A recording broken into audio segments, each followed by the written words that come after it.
네, 반갑습니다. 방금 소개받은 스타즈 그룹의 대표이고 전북 영양인 사장을 하고 있고요. 한국 NFT 콘텐츠 협회의 위원장을 맡고 있는 배운철입니다.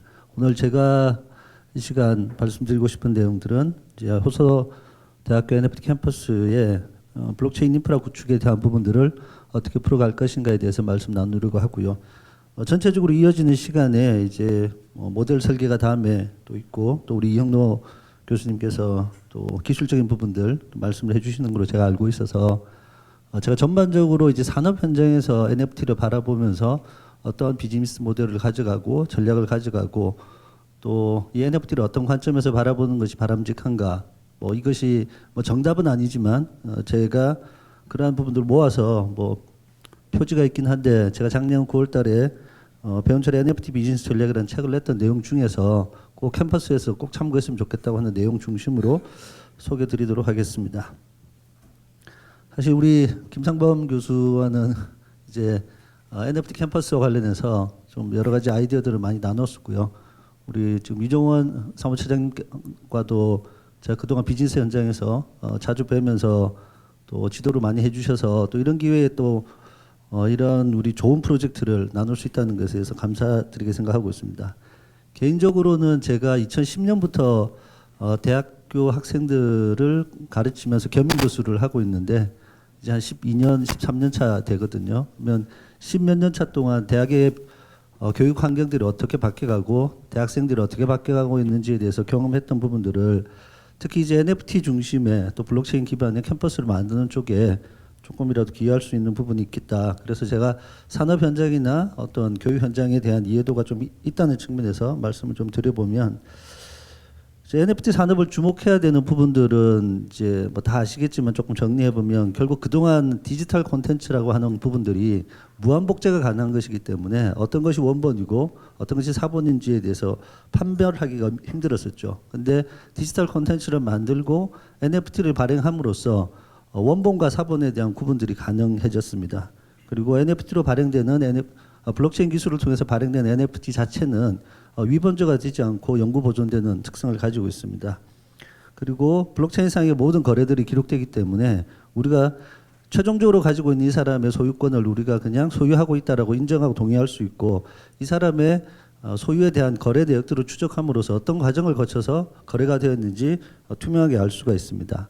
그 디지털 자산뿐만 아니라 물리적 자산도 그와 매칭되는 NFT를 발행을 하고 거래를 함으로써 NFT는 디지털 자산, 물리적 자산을 통합해서 모두 관리할 수 있음으로써 NFT의 등장과 이 활성화는 우리가 디지털 콘텐츠에 대한 부분들을 무한한 거래 가능성의 시장으로 열어줬다는 측면에서 매우 중요하고요. 향후 NFT는 우리가 앞으로 이제 메타버스라는 세상, 이제 온라인이라고 했을 때 우리가 어느 순간에는 메타버스를 또 올리게 될 텐데, 그 메타버스에서 만들어지는 공간에 대한 아이템이나 아바타에 대한 아이템이나 아바타가 가지고 있는 아이템에 대한 부분들을 웹3의 철학으로 이용자한테 돌려주고 소유권을 인정시켜주기 위해서는 당분간은 NFT가 가장 핵심 기술이 될 것이다라는 부분이고, 뭐 개인적으로는 이제 협회에서 활동은 K 콘텐츠가 글로벌 시장으로 나가는데 이 NFT라는 기술을 활용을 함으로써 우리가 최근에 뭐 여러 이제 넷플릭스나 OTT 콘텐츠에서도 보시는 것처럼 글로벌 시장의 K 콘텐츠의 가능성들이 높은데 핵심 기술이 될 거라고 보고 있습니다. 그래서 그동안 콘텐츠에 머물러 있었고 가능성으로만 있었던 이 디지털 콘텐츠가 디지털 에셋이라고 하는 자산화되는 부분에서 NFT가 결정적인 영향을 하고 있는 상황입니다. NFT 전체 생태계를 살펴보면 하위단에는 어쨌든 법적인 부분이 있죠. 지능과 규제라는 두 가지 정책을 가지고 법률적인 부분과 제도적인 부분이 갖추어졌을 때 결국 NFT를 가지고 창작 활동하는 창작자와 그 NFT를 거래하게 하는 마켓플레이스가 있고, 그 가운데 많은 디지털 콘텐츠 중에 그것을 자산화시킬 수 있는 에셋들이 만들어지고 향후에는 메타버스로 연결된 이 구조 내에서 이제 법적으로는 이제 NFT를 어떤 자산으로 정의하고 분류할 것인가에 대한 논의는 아직까지 되고 있죠.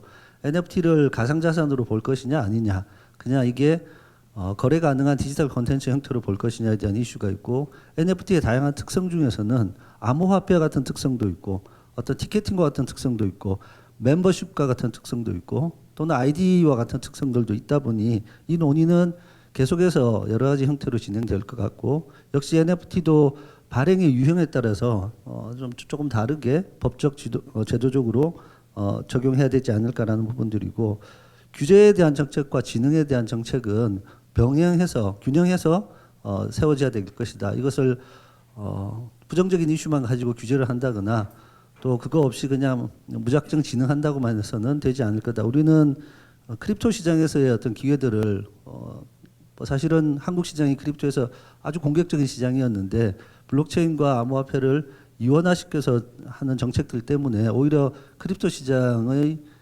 성장 기회 또 세계 시장으로 나갈 수 있는 기회들을 놓쳤다는 부분들도 있습니다. 그래서 이런 부분들이 NFT에서는 반복되지 않았으면 좋겠다는 생각이고, 특히 이제 NFT 캠퍼스라고 하는 대학생들 중심의 크리에이터 창작 집단의 그룹들을 잘 성장시키고 활성화시키는 것이 매우 중요한 시점에 와 있다고 보겠습니다.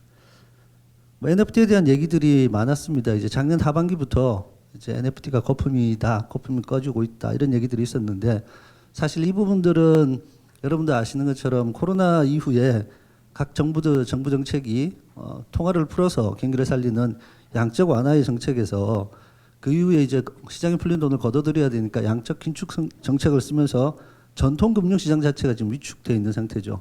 그럼 전통 금융시장이 위축되어 있으면 전통 금융시장의 기관들이 그동안 다양한 위험 자산군, 특히 크립토 자산군에 대해 투자를 하고 있었는데 리스크를 줄이기 위해서는 고위험 자산군인 크립토 자산을 먼저 처분하는 과정에서 크립토의 자산 가치가 많이 하락되어 있습니다. 근데 NFT는 크립토로 결제를 하기 때문에 내가 1이더로 샀던 NFT가 2더의 가격이 예를 들면 50%가 하락했으면 NFT의 본질적인 가치에 관계없이 거래량이 반으로 줄어드는 것과 같은 착시 현상을 보이게 됩니다. 그래서 왼쪽 위에 있는 이 두 개의 그래프는 듀온 애널리틱스의 자료인데, 왼쪽 위에 있는 그래프에서 2022년 하반기에는 거래량으로는 많이 줄어들어서 보이죠. 이게 마켓 볼륨에 대한 부분들은 이거는 전반적인 암호화폐의 가치 하락에 따른 부분으로 보시면 되겠고요. 오른쪽 아래에는 NFT 거래자 수에 대한 그래프입니다. 그 시장이 줄어드는 것에 비해서 NFT를 거래하는 거래자 수가 다소 감소의 추세는 있지만 눈에 띄게 감소하거나 시장이 어떤 위축되거나 버블이라는 현상으로 보기는 어렵고, 협회에서 만나는 많은 기업들은 NFT를 어떻게든 다양한 형태로 활용하겠다는 부분들, 특히 대기업과 또 유통산업 부분에서는 이제 NFT를 통해서 멤버십을 이용하겠다는 부분에 PFP 프로젝트들이 계속해서 준비되고 있고 또 시도를 하고 있습니다. 제 개인적으로는 올해 NFT 쪽 시장은 NFT를 활용한 티켓팅 분야와 이 티켓팅을 가지고 들어온 소유하고 있는 NFT를 가지고 멤버십을 제공하는 서비스, 그리고 이 멤버십을 구성하고 운영할 때 다오의 방식으로, 다오의 철학으로 운영하는 부분들에 주목을 하고 있어서 NFT의 티켓팅, 멤버십, 다오라고 하는 이 세 가지 주제로 산업들을 바라보고 있는데, 이러한 부분들은 특히 이 캠퍼스의 대학생들의 활동들과 매우 잘 적합한 부분으로 이해하고 있습니다. 제가 이제 가면 항상 강의하는 슬라이드 중에 하나인데, 그럼 NFT의 가치는 어디에서 나오는 것인가? 우리가 NFT가 어떤 가치가 있냐고 얘기했을 때 네 가지 요소가 있는데, NFT는 non-fungible 하기 때문에 대체 불가하기도 하고 교환 불가하다는 특성을 가집니다. 그래서 NFT는 그 자체로서 유일무이한 자산을 나타내죠. 그래서 NFT는 희소성이라는 부분들에 고유하게 가지고 있습니다. 몇몇 이제 NFT가 멀티 에디션 발행이 가능하기 때문에 그냥 NFT를 1000개, 10,000개를 찍으면서 조각 투자나 분산 투자처럼 만들어서 발행을 하고, 그것은 사실 들여다보면 NFT로 발행되었지만 교환 가능한 형태로 되어 있는 경우가 많습니다. 그래서 본질적으로는 좀 더 엄격하게는 NFT의 특성을 유지하는 그 희소성을 유지하고 있어야 된다는 부분이고, 두 번째 NFT가 가지고 있는 부분들은 이 NFT가 그럼 어떤 의미, 어떤 스토리, 어떤 메시지를 가지고 있느냐가 있습니다. 이 상징성은 이제 히스토리와 스토리로 결합되는데, 역사적으로 어떠한 사건들과 결합되어 있는 NFT, 뭐 스포츠로 따지면 NBA 탑샷 같은 경우는 뭐 몇 해 년도 누구와의 경기에서 마지막 3점 슛 뭐 이런 형태의 그 순간의 이슈들은 우리는 기억하고 싶어 하는 거죠. 그리고 그 순간들을 소장하고 싶어 하는 부분들이 있습니다. 그래서 특히 이제 캠퍼스에서의 NFT 사업들은 이 대학생들의 창의적인 이 아이디어를 통해서 대단히 흥미롭고 독특한 형태의 스토리들을 만들어내는 NFT가 충분히 창작 가능하다라고 보고 있고요. 그리고 이러한 희소성과 상징성이 결합되면 결국은 이 NFT는 가지고 싶다라는 것들을 만족시켜야 되거든요. 그걸 구매 욕망이라고 하고 소유 욕망이라고 하는데 우리가 구매라는 단어와 소유라는 단어를 조금 구별해서 써야 되는 부분이 있어서 저는 그 소유 욕망이라고 하는데 NFT 자체가 누군가한테 보여줬을 때 소유하고 싶다라는 욕망을 자극할 수 없다라고 하면 기본적으로 발행은 되지만 거래가 되지 않을 거라는 겁니다. 그래서 소유 욕망이라는 것이 매우 중요하고 그리고 NFT로 발행되기 때문에 NFT는 블록체인 기술로 발행되기 때문에 불변성이라는 고유 속성을 가집니다. 여기서 제일 중요한 부분들은 이 소유 욕망에 대한 부분들인데 이 소유 욕망은 단기적으로 발생하기도 하고 지속적으로 유지되기도 합니다. 그리고 특정한 매니아층을 대상으로 하기도 하고 보다 넓은 범위의 대중들을 대상으로 하기도 합니다. 여기서 매니아라고 하면 특히 엔터 쪽에서는 팬덤들을 대상으로 해서 사업을 꾸려가는 팬더스트리라고 하는 이미 비즈니스를 하고 있습니다. 그래서 이런 네 가지 속성들을 잘 이용하면 다양한 형태의 NFT 프로젝트들을 추진해 볼 수가 있겠습니다. 예를 들어 이제 잭 돌시가 처음 자기가 트윗을 날린 부분들을 거래를 했을 때 약 33억 원의 거래가 됐습니다. 이거는 이제 말레이시아 블록체인 기업인 브릿지 오라클에서 시나 에스탑이라는 CEO가 구매를 했거든요. 그리고 잭 돌시는 이 금액에 수수료만 떼고 전부를 아프리카에 있는 코로나 환자에서 기부하겠다라고 해서 거래가 됐습니다. 이게 작년 중반에 재판매로 나왔습니다. 이걸 샀던 사람이 내가 다시 팔게라고 했는데 그때 거래된 금액이 보시는 것처럼 한 850만 원, 37만 원 정도의 거래가 됩니다. 그리고 나서 이때 기사들을 보면 막 거품이다라는 기사들이 꽤 많이 떴습니다. 이것은 뭐냐 하면 NFT의 가치가 본질적인 가치를 가지고 있는 것이 아니라 상징적인 가치를 가지고 있다는 부분들에 대한 이해가 낮아서 벌어지는 현상이라고 제가 얘기했고 잭 도르시가 직접 파는 것과 그걸 샀던 사람이 다시 재판매 시장에 내놓은 것은 판매자의 상징성에서도 달라지죠. 그리고 그 사이 잭 도르시는 트위터를 떠나서 자기가 창업한 회사인 스퀘어에 가서 블록이라는 회사를 만들어서 거기에 전념하고 있으니까 잭 도르시도 이제 트위터에 없는 겁니다. 그리고 이 금액이 초기 판매 금액이 60억대로 나왔는데 이 사람은 이걸 60억대에 내면서 50%를 기여한다고 했습니다. 자기가 30억 냈던 거 회수하고 나머지 50억 기부한다라는 이런 장사 같은 마인드로 거래가 되었을 때 그것을 2차로 구매하고 싶은 사람의 소유 욕망이 자극될 리가 없다는 것입니다. 그래서 이에 대한 부분들을 인터뷰했던 기사가 있어서 NFT 시장이 재판매 시장으로까지 가기 위해서는 소유 욕망이 지속된다는 것을 보장할 수 있어야 되는데 이 소유 욕망을 지속시키기 위해서 최근에 나오는 프로젝트들은 PFP라든지 또는 로드맵을 만들어서 예전에 블록체인 같은 프로젝트들로 발전하고 있습니다. 그 대표적인 예 중에 하나가 신세계 백화점에서 만든 푸빌라 소사이티 NFT인데 10,000개를 만들었고 최초 발행가는 이제 법정화폐 기준으로는 11만 원 정도 됐습니다. 푸빌라 소사이티를 구축하는데 여기에는 레러티라고 하는 희귀의 아이템들을 희귀도를 구분해서 미스틱이라는 거는 10,000개 중에 20개만 발행되도록 되어 있고 거기에는 뭐 퍼스트 라운드 입장이라든지 발레 주차를 제공한다든지 등등의 내용들이 있는데 이게 이제 푸빌라 소사이티의 내용이고 푸빌라 소사이티는 기본적으로 메타버스까지 가겠다라는 로드맵을 가지고 있는데 이 미스틱이라는 등급은 10만 원에 샀는데 3천만 원에 거래가 됩니다. 왜 그렇게 되냐면 백화점을 자주 가는 고객들 중에서 백화점을 구매하는 금액만 가지고 VIP 등급을 받기가 되게 쉽지가 않은데 이 미스틱 NFT를 가지고 있으면 백화점 VIP에 가까운 정도의 혜택을 받으니까 자주 가는 사람들을 구매하고 싶어하는 욕심이 있죠. 그래서 이런 형태의 구조를 어떻게 만들어내느냐가 매우 중요하고요. 요게 그 3천만 원에 팔렸던 푸빌라입니다.